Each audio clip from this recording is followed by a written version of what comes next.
आप सभी को एग्जामिनर यूट्यूब चैनल में हार्दिक स्वागत है। आज हम लोग बात करेंगे झारखंड जोन से आए हुए एक डीएवी पब्लिक स्कूल के वैकेंसी के बारे में डिटेल्स में। इससे पहले और 5 वैकेंसी के बारे में हम बात की है जो आप प्रीवियस वीडियो में आप देख सकते हैं। ये जो वैकेंसी है आपका, ये डीएवी पब्लिक स्कूल एनटीपीसी जो टाउनशिप है आपका चतरा में, करणपुरा में, वहाँ से आई हुई है। इस वैकेंसी का सबसे खास बात क्या है कि इसको हम फिर से कवर इसलिए कर रहे हैं क्योंकि उसमें हम लोग बहुत ही कम बात किए थे। इसमें हम लोग थोड़ा डिटेल्स में बात करेंगे इसका सैलरी स्ट्रक्चर को लेकर के।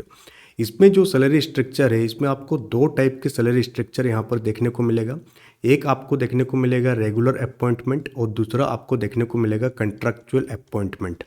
तो बहुत कोई का डाउट था कि कंट्रैक्चुअल में कितना सैलरी मिलता है, रेगुलर में कितना सैलरी मिलता है, तो इसको हम लोग थोड़ा डिटेल्स में यहाँ पर बात करेंगे। और साथ ही साथ इसमें और एक एडिशनल बेनिफिट ये है इस डीएवी पब्लिक स्कूल में कि इसमें आपको एकोमोडेशन प्रोवाइड कराया जाएगा और मेडिकल फैसिलिटीज प्रोवाइड कराया जाएगा एनटीपीसी के हॉस्पिटल में। तो जो आपको एकोमोडेशन मिलेगा वो 2 BHK क्वार्टर्स आपको देखने को मिलेगा कहाँ पर, एनटीपीसी टाउनशिप में। तो एनटीपीसी होता क्या है, तो आपका थर्मल पावर कॉरपोरेशन, जहाँ से बिजली आपका जनरेट होता है, इलेक्ट्रिसिटी प्रोड्यूस होता है, तो वो आपका एक पूरा का पूरा पावर कॉरपोरेशन है। तो यहाँ पर अगर आप देखेंगे तो रेगुलर अपॉइंटमेंट की अगर हम लोग बात करेंगे तो रेगुलर मतलब 7th पे कमीशन, और झारखंड में अभी कितना कमीशन चल रहा है आपका, 7th पे कमीशन ही देखने को मिल रहा। तो क्या आप अगर डायरेक्टली जाते हैं और इंटरव्यू देते हैं तो क्या आपका 7th पे कमीशन में सिलेक्शन हो जाएगा? तो इसका चांसेस बहुत ही रेयर रहता है। यानी कि अगर आप पहले से एक्सपीरियंस्ड है, पहले से अगर आप ज़्यादा सैलरी है आपका, काफ़ी एक्सपीरियंस है, यानी 5 से 6 7 8 साल का एक्सपीरियंस है, तब हो सकता है कि आप फर्स्ट टाइम डीएवी में इंटरव्यू देने जा रहे हैं और आपको रेगुलर अपॉइंटमेंट कर लिया जाए। बट अगर आप फ्रेशर है, आप हाल ही में बीएड डीएलएड पास किए, किसी भी स्कूल का एक्सपीरियंस नहीं है, ऑन दैट केस आपका क्या होगा, कंट्रैक्चुअल अपॉइंटमेंट ही होगा और आपको कंसोलिडेटेड सैलरी प्रोवाइड कराया जाएगा।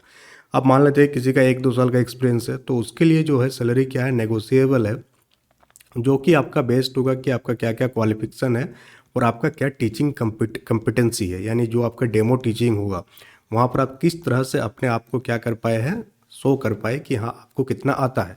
क्योंकि ये बहुत बार देखने को मिला है कि आपको आता तो बहुत कुछ है बट बोर्ड के सामने आप शो ही नहीं कर पाए, तो उस केस में आपको सैलरी ज़्यादा नहीं मिलेगा। तो ये जो एक आज के डेट का है कि अगर आपके पास नॉलेज है और उस नॉलेज को अगर आप सेल नहीं कर पा रहे, क्या आपके पास मान लेते हैं नॉलेज है, बहुत ही ज़्यादा नॉलेज है, बट इस नॉलेज को आप मार्केटिंग में मॉडिफाई नहीं कर पा रहे, इसको आप सेल नहीं कर पाए, अगर थोड़ा और अलग लैंग्वेज में अगर हम लोग बात करेंगे तो फिर आप जो है आज के डेट के लिए जो है आपके पास, तो आपको काफ़ी प्रॉब्लम झेलना पड़ेगा। तो इसलिए आपके आपके पास जो भी नॉलेज है उसको इस टाइप से मॉडिफाई कीजिए, इस टाइप से उसको शो कीजिए। भले ही आपको कम आता है बट शो बहुत ज़्यादा कीजिए, क्योंकि यही एक माध्यम है जिसके माध्यम से आप अपना सैलरी को जो है एक स्टैंडर्ड में ला सकते हैं। नहीं तो फिर आपको बहुत ही कम सैलरी पर रखा जाएगा, 1-2 साल आप करेंगे फिर आप फ्रस्ट्रेटेड हो जाएंगे। तो इस चीज़ को ध्यान रखिएगा जब भी आप इंटरव्यू देने जा रहे हैं उस वहाँ पर आपको अपने आप को कम आंकना नहीं है। आपको आता, मान लेते हैं कि 5 पॉइंट आता है बट आपको शो करना है 15 पॉइंट। इस चीज़ को आप ध्यान रखिएगा, शो करना। यानी जो पहला इंप्रेशन है, बोला जाता है ना कि पहला इंप्रेशन ही लास्ट इंप्रेशन होता है, तो वो इंप्रेशन आपको बनाए रखना है। वहाँ पर इंप्रेशन में आपको कमी नहीं होने देना है। साथ ही साथ आपको देखकर लगना चाहिए कि आप मोटिवेट है। दूसरा पॉइंट क्या, मोटिवेशन।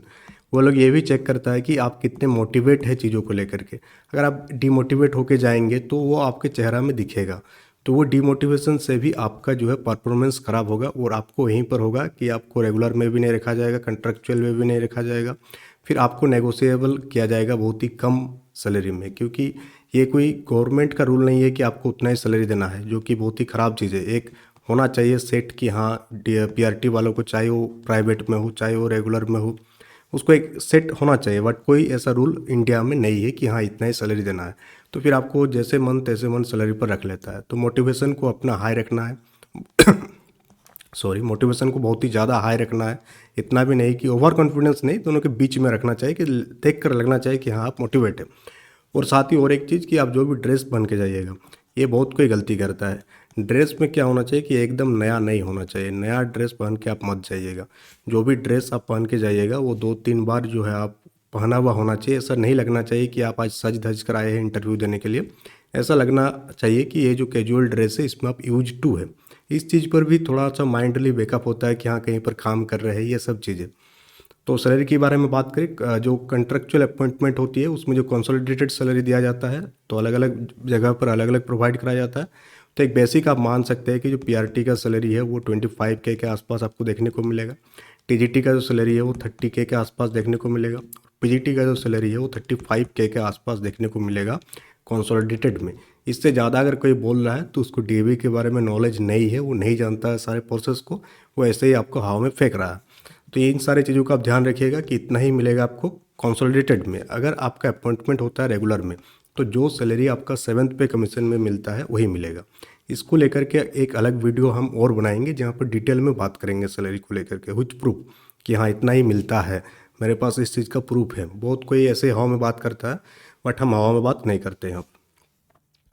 तो अगर हम लोग इस वैकेंसी की बात करें तो इसमें आपको कौन कौन सा पोस्ट है, इसमें आपका पीजीटी का है, टीजीटी का है, पीआरटी का है, नर्सरी टीचर का है, पेंटिंग और ड्राइंग टीचर का है और लाइब्रेरियन का। तो पीईटी में कौन कौन सा सब्जेक्ट है, और आपको पता है डीएवी का रूल है कि एक पोस्ट पर ही आप अप्लाई कर सकते हैं, और आप जो पीईसी है वो भी आपका एक ही पोस्ट से आप क्वालिफाई किए होंगे।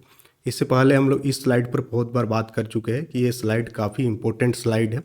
यहाँ से पूरा का पूरा डीएवी का रोड मैप को एक जगह पर हम ला दिए हैं कि क्या क्या प्रोसेस बचा हुआ है।